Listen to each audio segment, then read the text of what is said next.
안녕하세요. 모두들 평안한 밤 되고 계신지요? 오늘 밤은 차장맨이 세계에서 가장 유명한 미해결 실종 사건 중 하나를 들려드리겠습니다.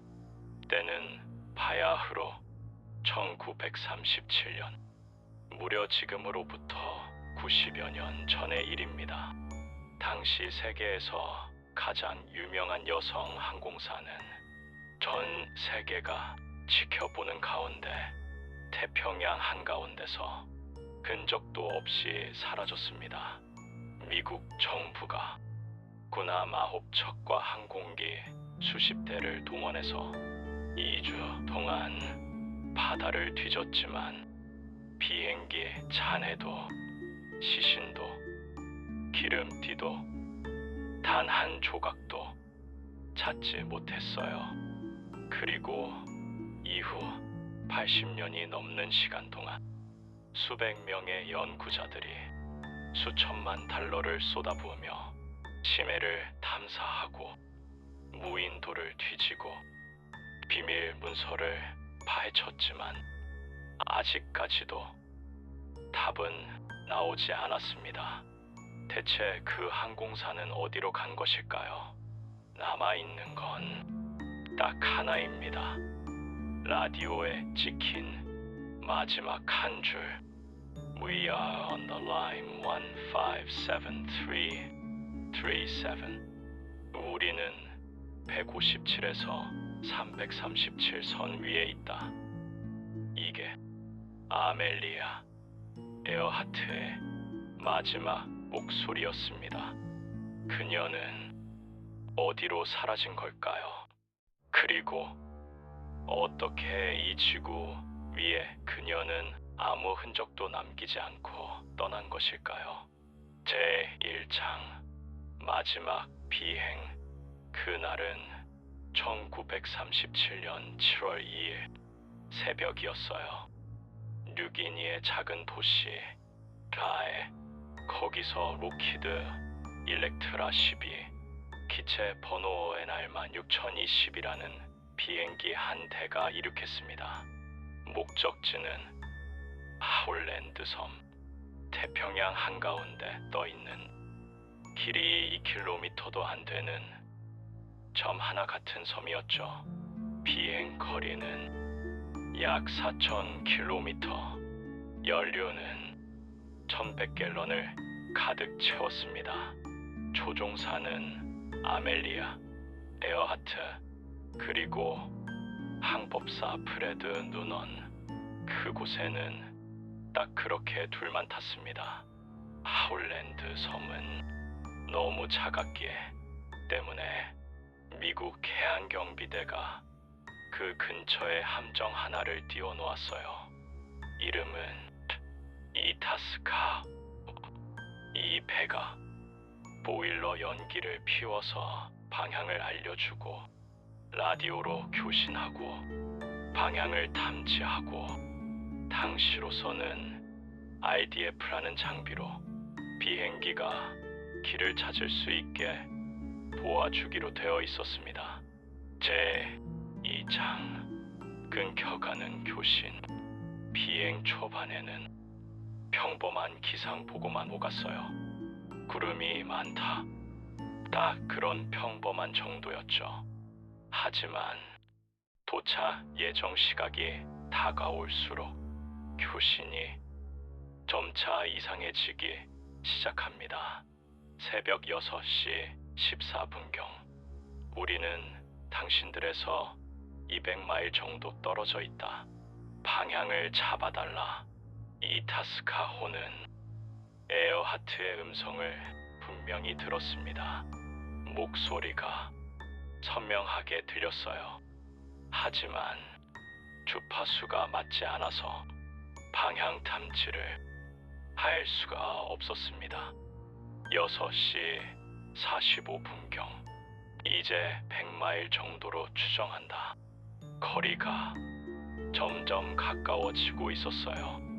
하지만 7시 30분에서 40분 사이 이타스카 호의 로그에는 이렇게 기록되었습니다. 그녀는 연료가 30분치밖에 남지 않았다고 말했다. 그리고 7시 58분, 우리는 여러분이 보낸 신호를 들을 수 없다. 우리가 들을 수 있는 주파수로 음성 신호를 보내달라. 문제는 이타스카호에는 에어하트가 요청한 주파수로 음성을 보낼 수 있는 장비가 아예 없었습니다.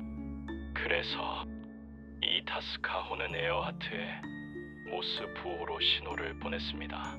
하지만 에어하트는 신호는 들리지만 방향을 못 잡겠다고 말했습니다. 모든 준비를 다 해놨는데 주파수 설정 하나 때문에 전부 말아먹은 거였죠. 제3장 마지막 한 줄, 그리고 마지막 한 줄이 들려왔습니다. We are on the line 157, 337점. 우리는 157에서 337선 위에 있다. 이 말은 자기들이 하울랜드 섬을 지나가는 157도에서 337도 방향선 그 어딘가를 위아래로 왔다 갔다 하며 찾고 있다는 뜻이었어요. 방법상으로는 우리 지금 정확한 위치를 모르겠다는 거였죠. 그 이후로 어떤 교신도 다시 잡히지 않았습니다. 제4장 광기의 수색 작전. 미국은 즉시 대규모 수색 작전에 들어갔어요. 동원된 전력은 군함 9척 이상, 항공기 수십 대, 수색 기간은 약 2주 이상, 수색 범위는 하울랜드 섬 주변 수십만 제곱킬로미터에 달했습니다. 바다를 샅샅이 뒤졌어요. 하지만 결과는 어떠한 신뢰할 만한 잔해도 발견되지 않음. 그게 전부였습니다. 미국 정부는 공식적으로 이렇게 결론 내렸어요. 연료 고갈로 하울랜드 섬 근해 태평양에 추락, 그리고 즉시 사망했을 가능성이 크다. 이게 지금까지도 가장 유력한 정통설입니다. 하지만 문제가 있습니다. 실제로 확인된 비행기 잔해가 단 한 조각도 없다는 겁니다. 제5장 주류 가설 심해 추락, 라디오 로그, 연료량 추정, 항로, 속도, 이 모든 걸 종합하면 하울랜드 인근 바다에 항공기가 추락했다는 시나리오가 가장 합리적이긴 합니다. 문제는 수심이에요. 그 바다는 대략 수천 미터에서 깊게는 5km 이상, 17,000 피트가 넘는 곳도 있어요. 이 깊이면 당시 기술로는 당연히 지금도 탐사가 쉽지 않습니다. 여러 민간 탐사팀들이 심해의 소나 탐사를 진행했어요. 심지어 아주 최근인 2024년에는 한 심해 탐사 업체가 에어하트 기체로 보이는 소나 이미지를 발표했습니다. 하지만 추가 잠수 조사 결과 그건 그냥 해저 안반이었어요. 즉, 아직까지도 추락 지점과 기체는 실물로 확인된 적이 없다는 것입니다. 제6장 니쿠마로로 섬의 비밀. 그래서 또 다른 가설이 나옵니다. 학계에서 어느 정도 진지하게 다뤄지는 가설이에요. 니쿠마로로 섬. 옛날 이름으로는 가드너 섬이라고 불렸던 곳입니다. 이 가설의 핵심 내용은 이거예요. 에어하트 일행이 하울랜드를 못 찾고 남서쪽으로 방향을 틀어서 니쿠마로로 섬 근처 산호초 리프에 비상 착륙했다는 거죠. 그리고 일정 기간 무인섬에서 생존하며 라디오로 구조 신호를 보냈지만 결국 섬에서 사망했다는 시나리오입니다. 그리고 1940년 꽤 진일보한 증거가 발견됩니다. 니쿠마로로 섬에서 사람의 뼈 일부가 발견된 것입니다. 당시에는 남성의 것으로 추정된다고만 보고가 나왔고 그 뼈는 제대로 보관되지도 못한 채 사라졌습니다. 하지만 2018년 미국 테네시 대학교의 인류학자가 그때 기록된 뼈 길이 측정값을 가지고 재분석을 했어요. 그 결과 통계적으로 당시 실종된 아멜리아 에어하트의 체격과 99% 일치한다는 논문을 발표했습니다. 비록 뼈 자체는 이미 분실되어서 현대 DNA 검사는 불가능하지만 당시 채집된 당시의 수치만으로도 충분히 의미 있는 결과였어요. 그리고 섬 근처에서는 더 많은 게 나왔습니다. 1930년대 미국 여성용 구두, 조각, 비행기 알루미늄 패널로 추정되는 금속 조각, 미국식 공구들, 그리고 약병 같은 것들이 여러 개 발굴되었어요. 물론 반론도 있습니다. 이 구두나 금속 조각들이 에어하트의 것이라고 확정할 수 없다는 회의적인 시각도 많죠. 하지만 이 가설이 만드는 그림은 꽤나 설득력이 있습니다. 그리고 훨씬 더 잔인합니다.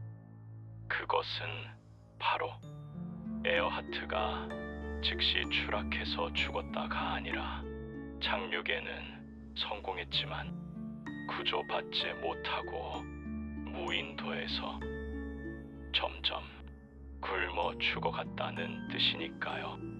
2025년 현재에도 그 미스테리를 밝히기 위한 연구는 계속되고 있습니다.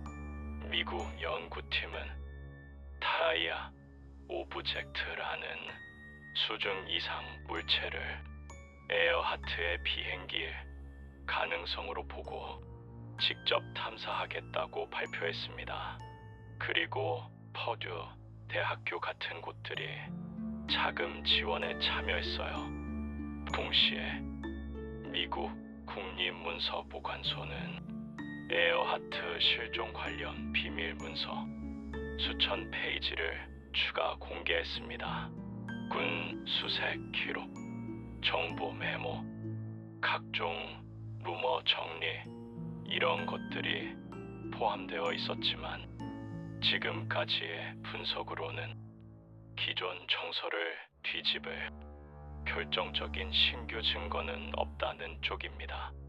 최근 몇 년 사이 위성 이미지나 소나 이미지에서 니쿠마로로 인근 해저에 비행기 잔해로 보이는 물체가 찍혔다는 분석도 나왔고, 그래서 다시 탐사 프로젝트들이 움직이고 있습니다. 비행기가 정확히 어디에 있는지, 그녀가 즉시 사망했는지, 아니면 섬에서 며칠을 버티다가 라디오 신호를 보내며 구조를 기다렸는지 2025년 지금까지도 확정된 건 아무것도 없습니다. 하늘 한복판에서 한 사람이 사라졌고 그 흔적은 아직도 바다 어딘가에 5km 깊이의 어둠 속에 혹은 무인도 산호초 밑에 잠들어 있을 겁니다. 아마 그 진실은 이 우주만이 알 것입니다. 오늘 밤 이야기는 여기까지입니다. 모두들 편안한 밤 되세요. 구독과 좋아요 부탁드립니다.